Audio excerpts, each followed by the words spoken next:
Проект SkyTat. Это татарский разговорный клуб. Барыгызга да хайырлы кичләр. Минем исемем Римма, фамилиям Гомерова. Мен сезне күрүемә бик шат. Всем еще раз добрый вечер. Наверное, по названию понятно, что это значит. Это название, как и Sky Inc., образовано со слов Skype и татар, то есть онлайн-общение на татарском языке. И, наверное, надо рассказать, зачем это надо, чем это отличается от обычного разговорного клуба. Разговорных клубов на татарском языке тоже очень много. В последнее время они прям как-то шибко популярны. Мы даже одновременно, когда запускали в Москве, в Екатеринбурге, у нас даже была какая-то конкуренция, соревнование. Это же наше название, как вы смеете. Потом мы решили, что у нас нет никакого права ни на слово татар, ни на слово speaking, ни на слово клаб, поэтому мы просто начали дружить. Потом такие же клубы появились и в Казани. Они называются по-разному. У кого там как-то вот связано с чаепитием, у кого-то просто разговорный клуб. А это у нас уже онлайн-формат. В этом году очень популярный, очень актуальный формат онлайн. Зачем нужен вообще этот SkyTat? Зачем мы его вообще придумывали? Вот когда мы делали разговорный клуб офлайн, многие знакомые, которые проезжали через Москву, пытались к нам попасть, чтобы только посмотреть, что это, поговорить на родном языке. И мы решили, что вот тем, которые живут в других городах и хотят подтянуть свой татарский, им подошел бы вот именно онлайн. Этот проект был создан для того, чтобы помочь татарам, которые не изучали язык в школе или со временем подзабыли свой родной язык. И сейчас они могут подтянуть уровень владения языком, не выходя из дома, из любой точки планеты, где есть онлайн, где есть интернет. И этот онлайн-занятие, тем более в последнее время, ну, вот то, что надо. Как я уже говорила, это не на пустом месте образовалось. Сначала у нас были вот такие встречи в центре Москвы. Назывались эти встречи Tatar Speaking Club, то есть мы собирались 2 раза в неделю после работы, по вторникам и пятницам, и разговаривали на родном языке. То есть главное условие было: умеешь, не умеешь, плохо или хорошо, говорить только на татарском языке. Уровни были вот сначала мы вот почти все 2 года только вот этот вот начальный и средний уровень, то есть для всех. Мы разговаривали, общались, то есть изучали где-то диалекты, играли в настольные игры, писали комиксы. Кстати, про форматы таких разговорных клубов у меня будет еще один слайд маленький. Вели какие-то диалоги, то есть учились знакомиться, вести беседы в магазине. Например, там случаи, как городской парень там приехал в деревню, и ему надо как-то там выжить. То есть он по-татарски ни слова не знает. И мы создавали такие ситуации, когда бабушка совсем ничего не понимает там по-городскому, и парню приходится как-то выкручиваться, чтобы только поесть, попить и остаться в живых. Вот. Потом ребята уже через год попросили, что им нужен более продвинутый уровень. Был уже запрос на то, чтобы не только говорить, разговаривать, но и писать. То есть, чтобы создать какой-то контент, чтобы в своих социальных сетях отвечать и вести блоги на родном языке. И мы ради этого дела придумали словарные диктанты, сочинения, причем не простые сочинения, а просто выбирали какую-то букву на одно занятие, и вот на эту букву надо было сочинять предложение. Вот слова начинаются только, например, на букву «К», или на букву «С», или на букву «П». То есть весь рассказ только из таких слов. Это очень, кстати, помогает, чтобы мозг быстрее начинал соображать, импровизировать. Это самое то. То есть это можно применять к любому, мне кажется, языку. Просто надо посмотреть, какие у вас слова самые популярные. Например, в татарском языке это, наверное, буква «К». Там можно сочинение написать на целых 10 страниц, вообще не употребляя как бы даже предлоги, союзы на другие буквы. Вот. И форматы вот какие у нас были. Я про самые популярные. Это были настольные игры. Как раз сегодня про татарские настольные игры будет рассказывать Айнур. Вот из моего списка тут 2 игры точно те, которые создавали Айнур и команда. Самая популярная игра — это Харакет. Недавно придумывали его и для детей, то есть детский такой малый формат. И если сравнить, если искать какие-то аналоги, это Activity на татарском языке. Там можно рисовать, чтобы объяснить своей команде, о чем речь. Можно жестами, мимикой изображать или словами, то есть не используя однокоренные слова. Мы, конечно, чтобы развивать разговорные речи, в основном брали вариант объяснять словами. То есть были люди, которые совершенно не понимали, не то что не понимали, понимали, но не знали татарский язык, то есть очень бедный словарный запас, но включались все резервы, наверное, мозга, вообще всего, и находились аналоги вообще разные, из каких-нибудь вообще общеизвестных мемов, то есть мы это пытались подать на татарском языке, мы и участники.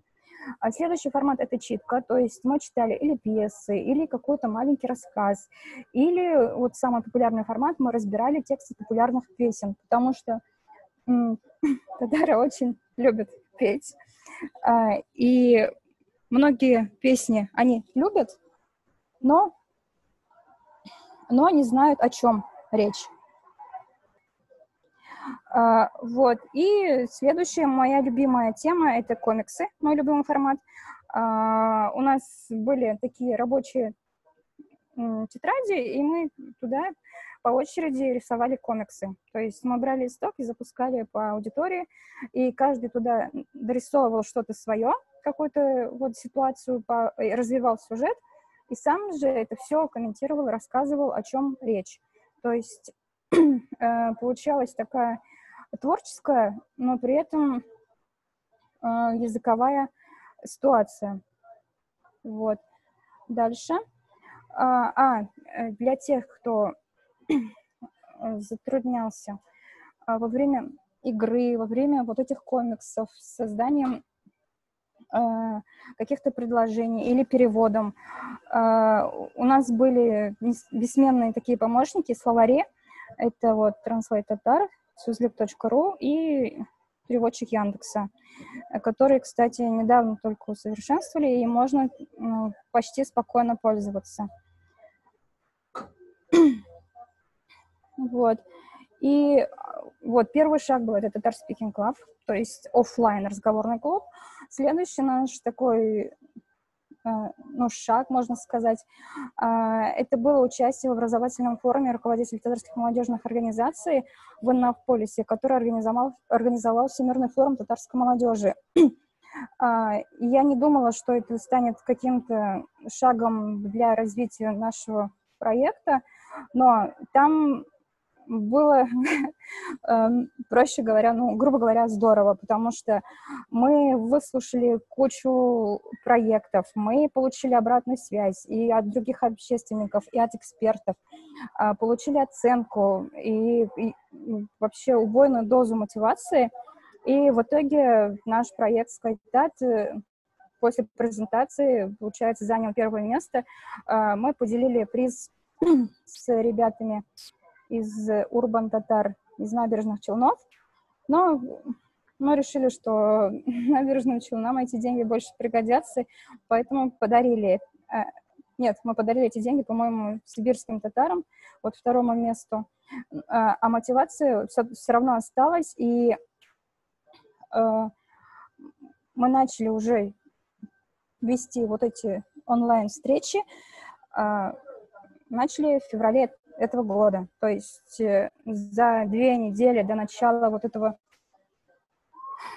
события, как самоизоляция, мы уже сидели, разбирались, что такое Zoom, и набирали туда желающих поговорить на татарском языке.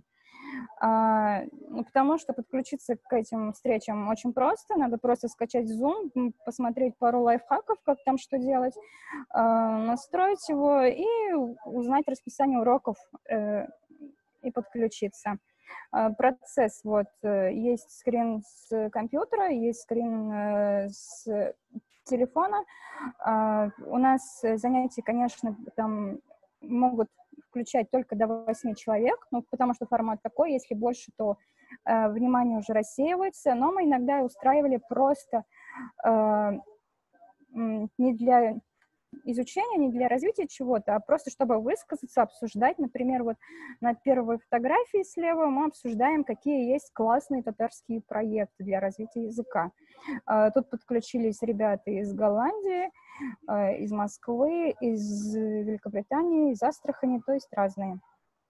И из татарской деревни, из Чувашии, кстати, вон, девочки наши.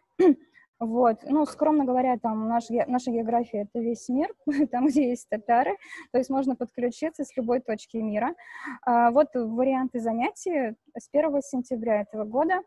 Мы решили, что у нас будут варианты для тех, кто хочет интенсивно заниматься, и для кого удобен light-формат. То есть можно или 8 занятий в месяц, или 4. Выйти на средний уровень или за 3 месяца, или за 6 месяцев. И если во время самоизоляции и во время летних каникул участие в этом разговорном клубе было бесплатное, то с сентября будет уже какая-то символическая плата.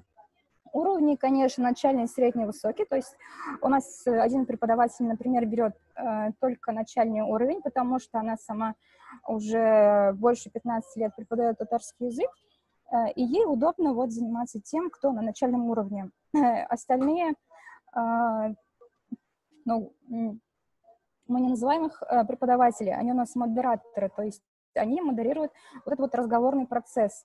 Они не учат там грамматики, фонетики, то есть когда есть вопрос, как это пишется, как это употребляется, то, конечно, мы отвечаем, мы обсуждаем, но у нас нет вот этой как-то строгой атмосферы занятия.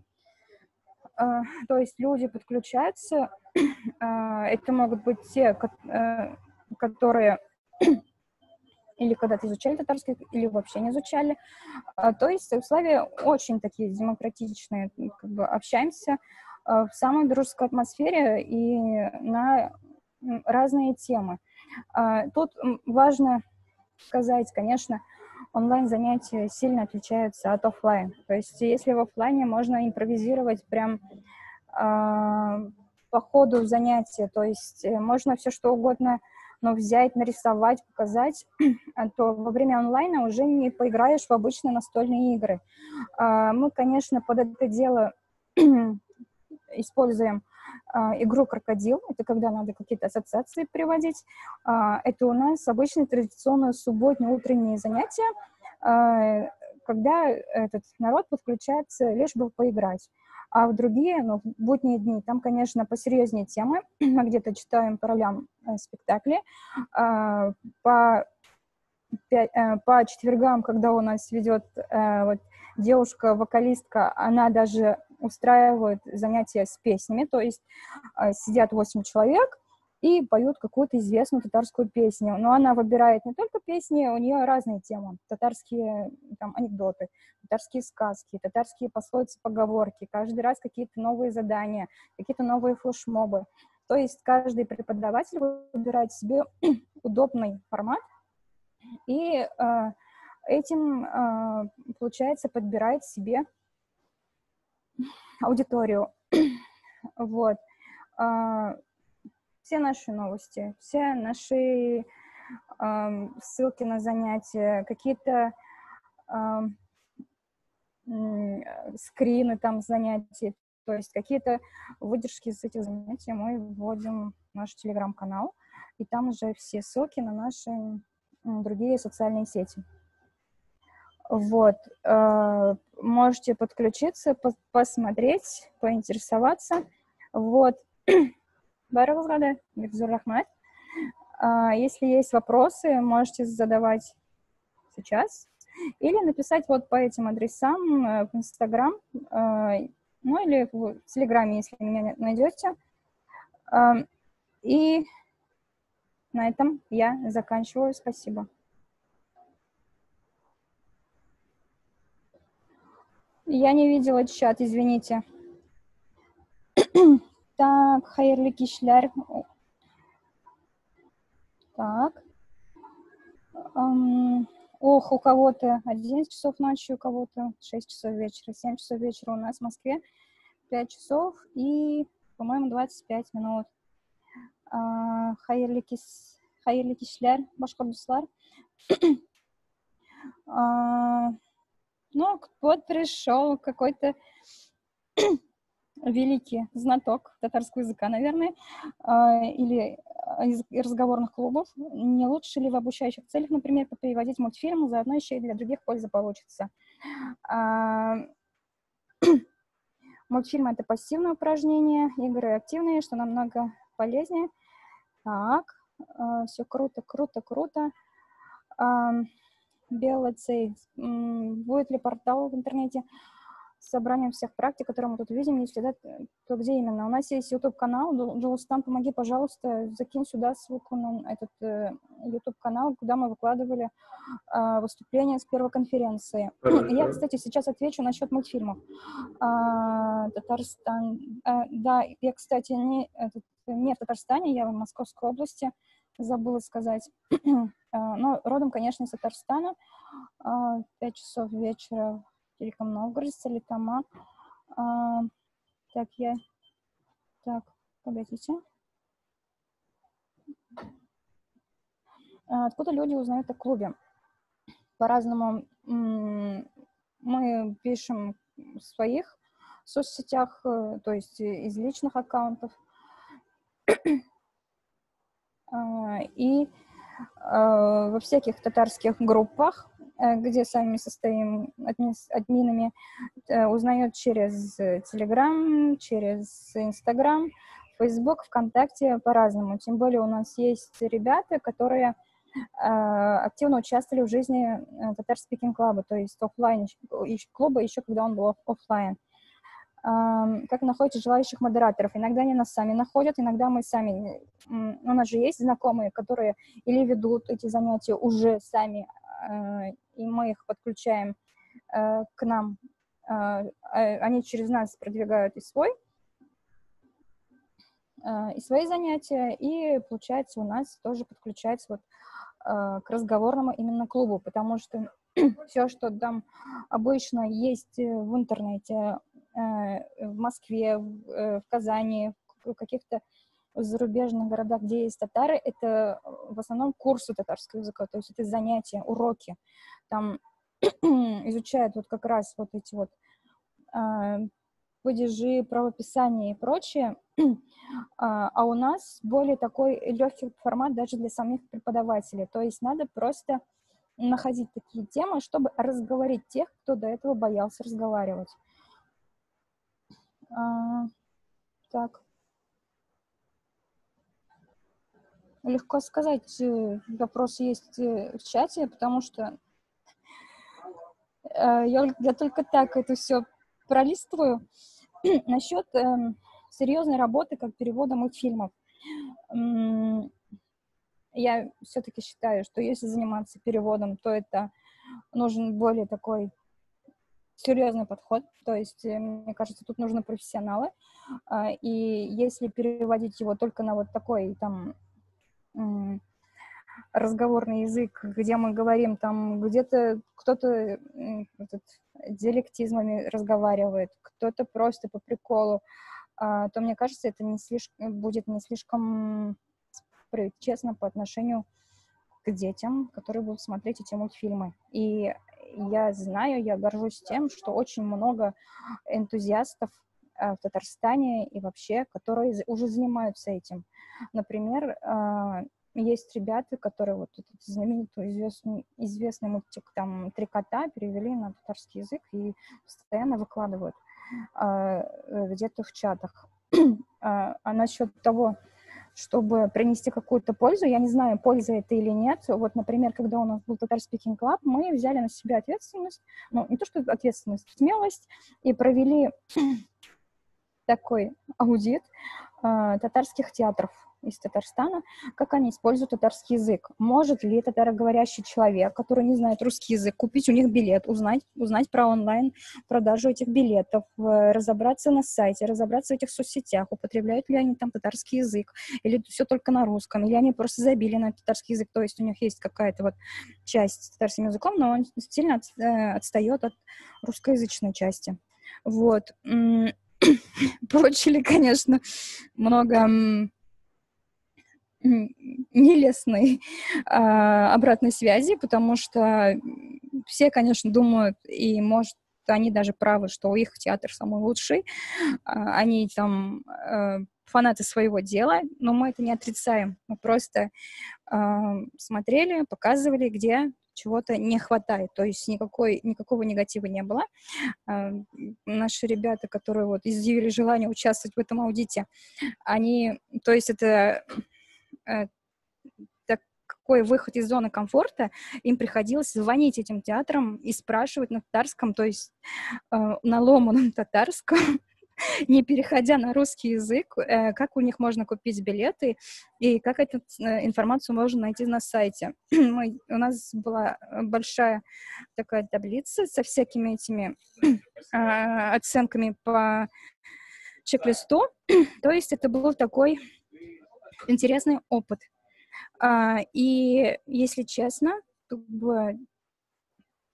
театры у нас молодцы. Там больше 50% театров, которые используют татарский язык и в своих социальных сетях, и в общении с своей аудиторией. То есть в этом плане,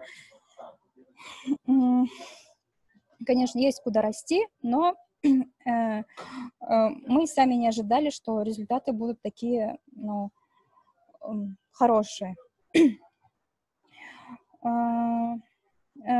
Мониторинг это дело, конечно, это делает, то есть надо найти на это как-то вот, наверное, смелость, потому что вот сидел, работал этот театр, и он, конечно, не ожидал, что какие-то там молодые люди из Москвы будут сидеть и, не предупреждая, проверять, как они там применяют татарский язык в своей повседневной жизни.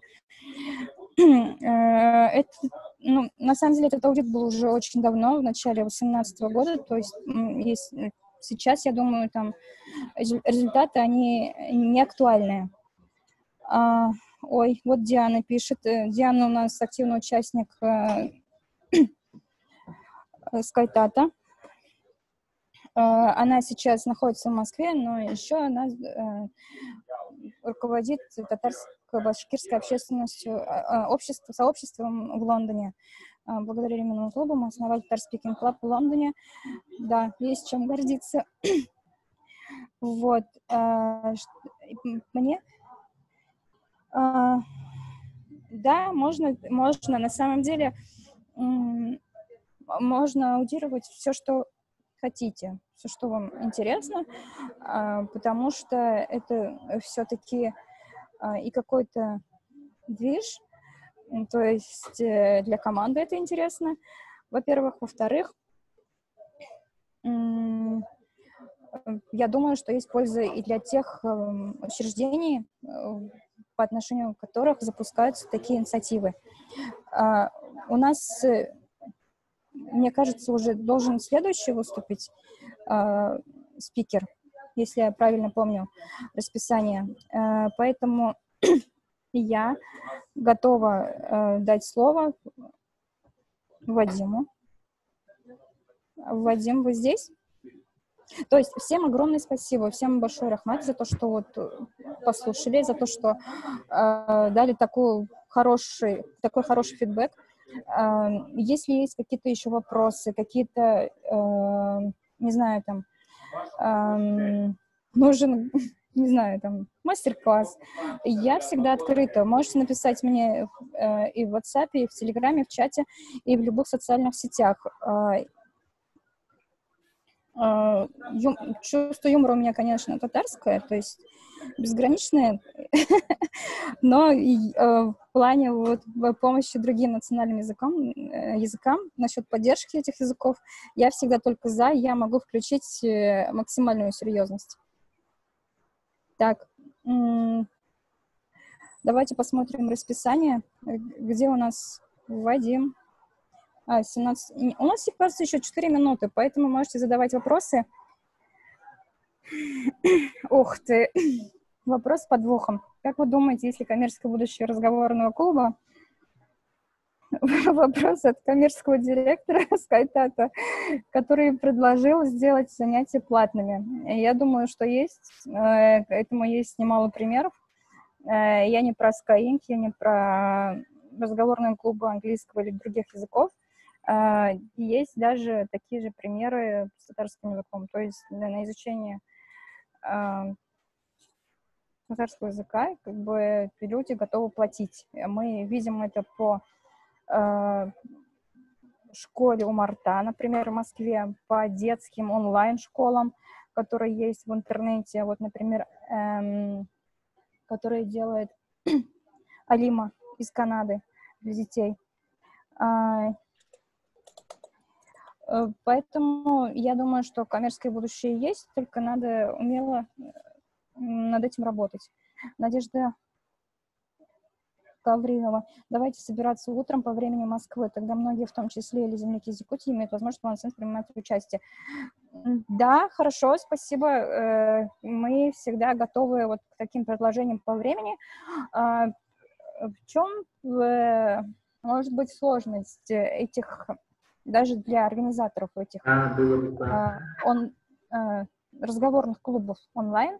Например, летом мотивация спадает и у участников, и следовательно, из-за того, что мало участников, у модераторов тоже, потому что их работа, она добровольная, волонтерская, и когда ты выдаешь классный продукт, и у тебя там 2-3 слушателя, или там даже один, это, конечно, немного, не прикольно. Но у нас все-таки есть, цель, чтобы человек, который все-таки нашел время, зашел на это занятие, пусть он с тобой вдвоем поговорит на татарском, он же хочет, и ему же надо пообщаться. То есть не у всех есть татарские друзья, татарские семьи, с которыми можно практиковать язык. То есть запрос на это есть. Почему бы нам не... как сказать, это как раз и тренировка для последующих занятий, потому что мы обрабатываем разные форматы, разный подход, и мы как раз сейчас в поисках каких-нибудь настольных игр, но онлайн, которые можно запустить на этих онлайн-клубах разговорных. Поэтому всем спасибо за внимание.